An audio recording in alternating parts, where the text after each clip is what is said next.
Most of my sketches this past year have been with nebulas and globular clusters. Um, but the first thing that I sketched in my sketchbook was Jupiter and the moons that were moving around it. I just found it fascinating how every single night they were in a different position. And so back in July, when Saturn came into view for the first time since I've owned a telescope, it was really cool to see.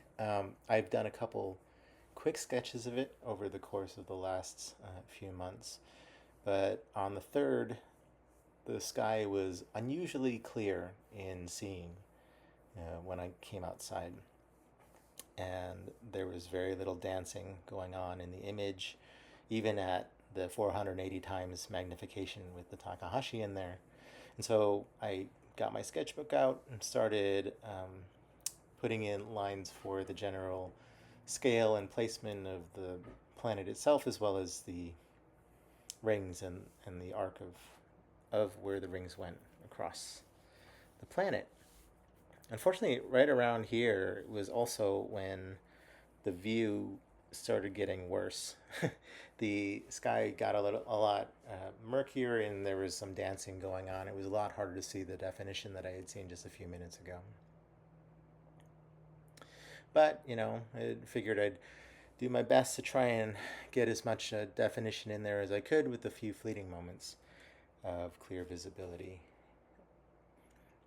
But there were also large periods where I would just turn off the light, like this moment here, and observe just to wait and see if I could get a little bit of that specificity back in moments of clarity. And luckily, there were enough here and there for me to get a pretty good sense that even though at first glance the whole planet felt pretty much like a white ball, the more that I was looking at it, just like looking at a really faint nebula in this kind of Bortle 7 sky, there are moments where you can see unique definition. And so I was able to regain an image. One of the most specific things that I saw was this really bright white band directly underneath the shadow of the rings. And so that's one of the things I was placing in here in this section. Also, that the brightest part of the planet seemed to be more the left side. There was definitely a shadowed area where there was a terminus on the right side.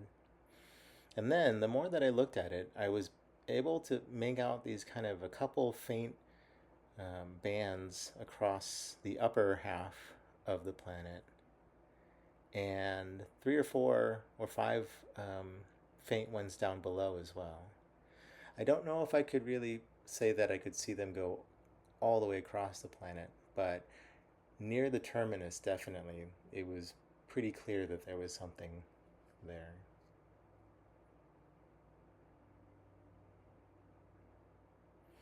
The nice thing about sketching such a bright object is I didn't really feel the need to use the red light cover um, for my light, and so I pretty much just left it on amber lowest setting and switched it off from time to time just so I could see if anything would change with a minute or two of dark adaptation.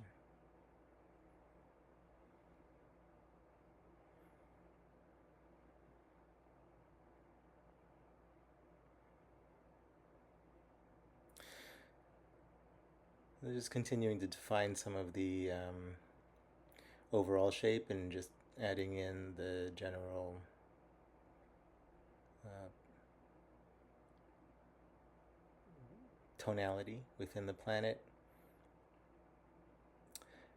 I like using a really light touch with the pencil as much as I can, and building up from there.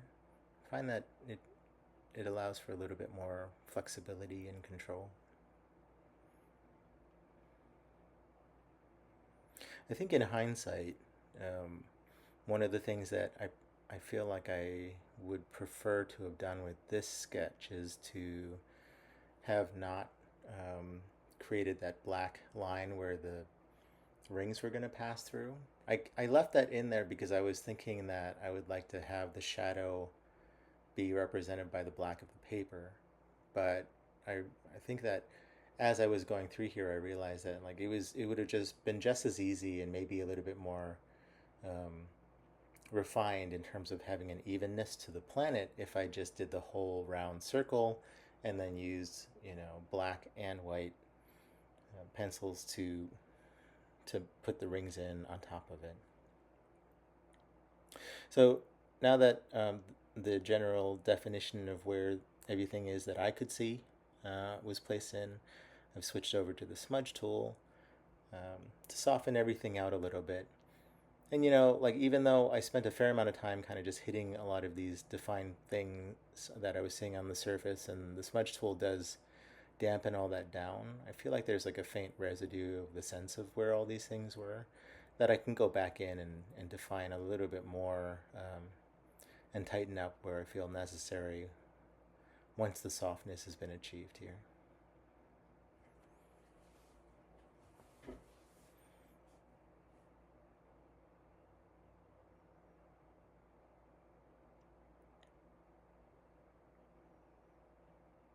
I have not really been doing a whole lot of object sketching, to be honest. This is, aside from some lunar sketches that I did last year, this is really the first detailed planetary sketch that I've ever done.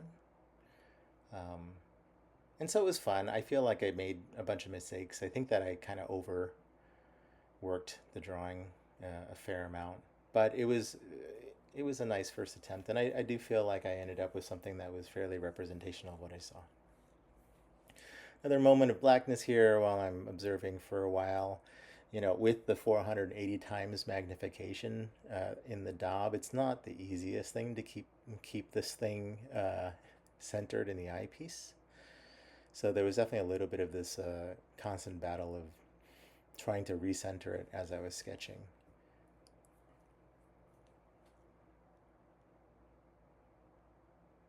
Maybe one of these days I'll figure out an automated control system, but I don't know. I guess I like the manualness of it all.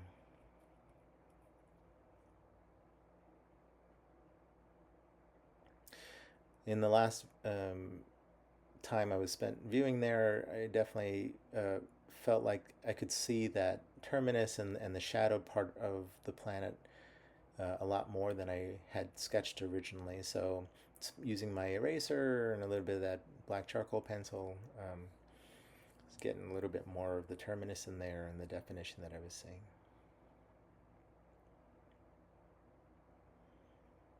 At this point, I think that things were feeling pretty right with as much detail as I could see on the planet's surface itself.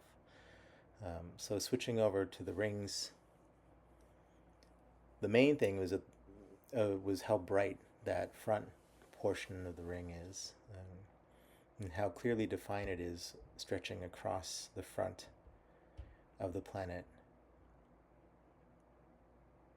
I loved too how my initial views when it was super clear out, it was a very fine black shadow line underneath the rings that I could see, and it was stunning. Um, I only was able to kind of observe it like that with such clarity for about a minute or so before it disappeared into fuzziness. And for most of the rest of the night, it was almost difficult to determine if that black shadow was above or below the ring on the planet.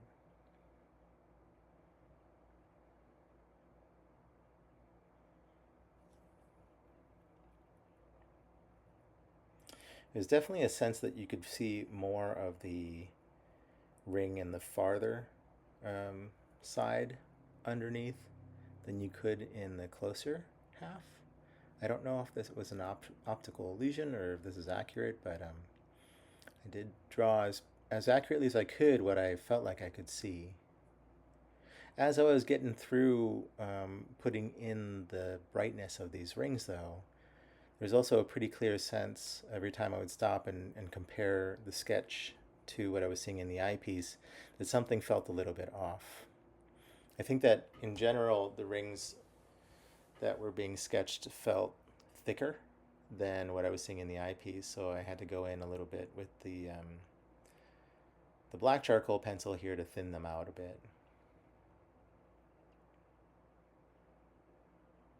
And I think it was just in nature, the optical perception of, having that, the outline looked thinner, and then once you filled it in, it just started thickening up a lot.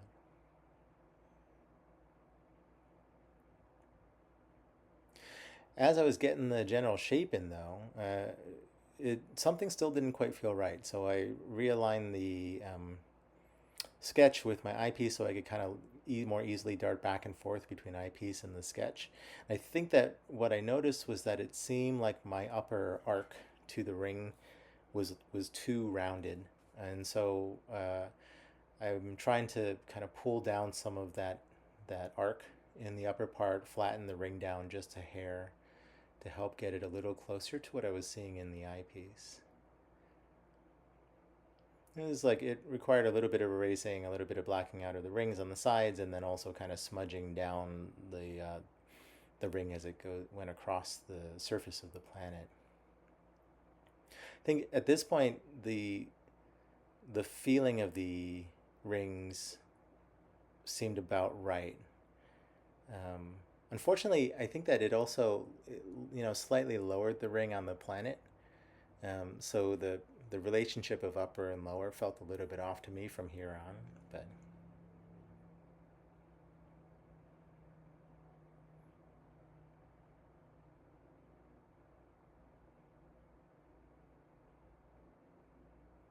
one of the nice things about the like happy accidents with the black charcoal pencil and doing all of these corrections is it started to create this black outline around the planet, which seems off, but at the same time, for whatever reason, I don't know if this is something about my eye in particular or if this is a regular thing, but whenever I'm looking through the eyepiece, Saturn does look like it has a black outline around it, a darker outline with kind of wispier, lighter.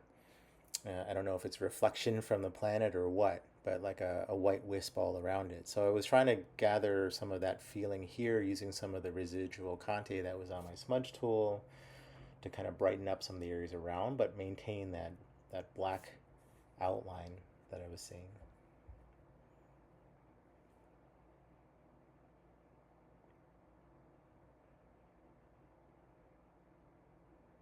I think around this point, things were feeling pretty good with the sketch.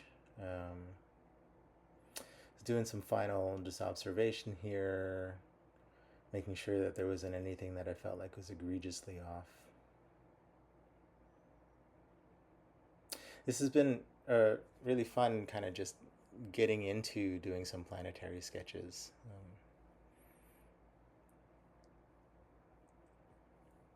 I'm excited and eager for Jupiter to show up again over my tree line to do a few more sketches of that, hopefully with some good seeing nights.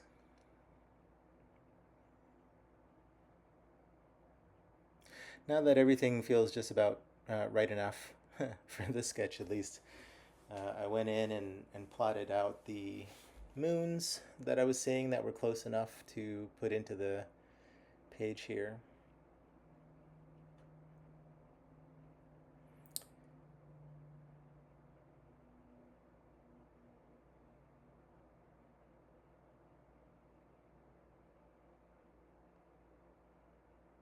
And with that, I think it's just about done.